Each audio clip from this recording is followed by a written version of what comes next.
Hello everyone, welcome back to my channel Smita চন্দ্র।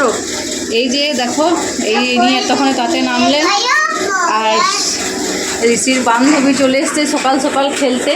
কই ঝিলাম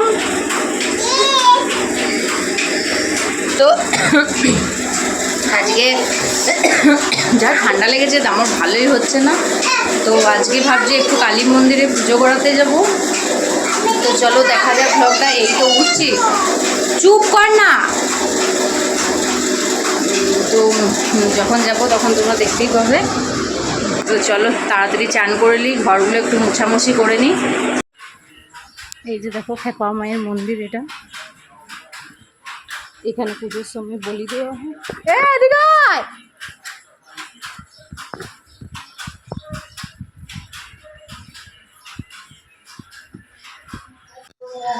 মন্দিরে একটু বসার পর মায়ের পুজো শুরু হয়ে গেছে। দেখো ভালো লাগছে কি।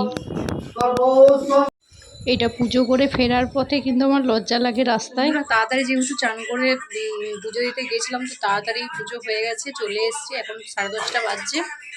তো এবারে মুড়ি খেয়ে আজকে রান্না চাপাবো। আজকে রান্নাও বেশি কিছু করবো না, মাছের ঝোল, লাউয়ের তরকারি আর যদি একটা কোনো ভাজা করি তো করবো, নাহলে আর বেশি কিছু করবো না। তো গরম করছে, হ্যাঁ চুলটা দেখো এখনো ভিজেই রয়ে গেছে, মানে গুটি রেখেছিলাম তো। আমার সামনের দিকে চুল নেই আর পেছন দিকে দেখো কতটা চুল, দেখেছো?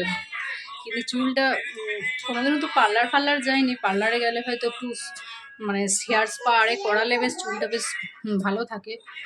তো বন্ধুরা এই যে দুপুরে আজকে বেশি কিছু রান্না না করলেও দেখো তোমার দাদা ভাইয়ের পাতটা অনেকগুলো মেনু হয়ে গেছে। দই, আমের চাটনি, আম, মাছের ঝোল, লাউয়ের তরকারি।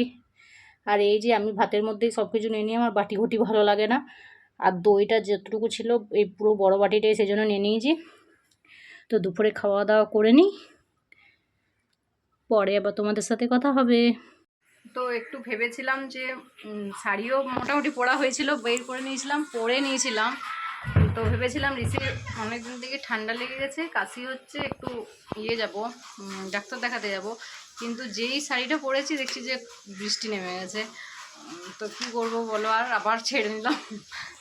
তো বন্ধুরা সন্ধ্যেবেলায় সব মুড়ি টুড়ি খাওয়া দাওয়া হলো, এরপর ঋষিকে এখানে পড়তে বসাবো।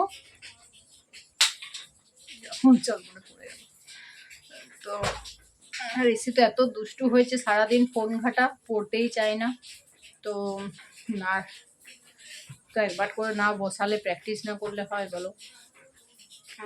তো যাই বলি, কিন্তু আর তোমাদের একটা কথা বলি, এই খেপামা আজকে পুজো করাতে গেছিলাম, তো খেপামা কিন্তু আমাদের এখানে খুব জাগ্রত। যারা জানো তারা তো জানোই, আর যারা জানো না তাদেরকে বলছি, খেপামা এখানে প্রচুর জাগ্রত। খেপামা আছে, মাইতোমা আছে, সোনামুখী তো এটার জন্যই গর্ব। কালী কার্তিকের জন্যই সোনামুখী বিখ্যাত। তো যাই হোক, আর তোমাদের ছেলে ধরার কথাটা বলি এবারে। ছেলে ধরা কিন্তু ধরা পড়েছে বন্ধুরা। দুর্গাপুরে না বারাসাতে কোথায় বেশ বললো, একটা মেয়ে বাচ্চাগুলোকে ধরে ধরে নিয়ে যাচ্ছিল গাড়িতে। তো তা থেকে দেখলাম, তো ভিডিওটা দেখলাম যে খুব মারামারি করছে মেয়েটাকে। মেয়ে হয়ে কি করে পারে বলো তো? আমি তো সেটাই অবাক হয়ে যাচ্ছি। সেও তো একটা মেয়ে, তো যে কোনো বাচ্চা, ফুটফুটে বাচ্চাগুলো কি করে ধরে নিয়ে যায়? যাদের যেটা পেশা, ওগুলো বলছি না মানুষের মধ্যে পড়ে না গো।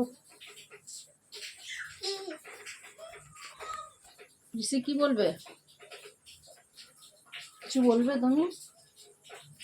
হ্যাঁ হাসিতে দেখো।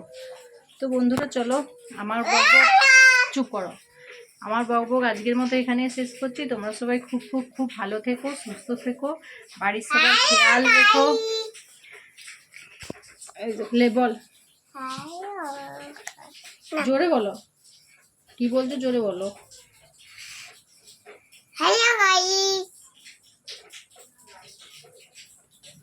তো ঋষির কথা বলা হয়ে গেল, তো চলো টাটা।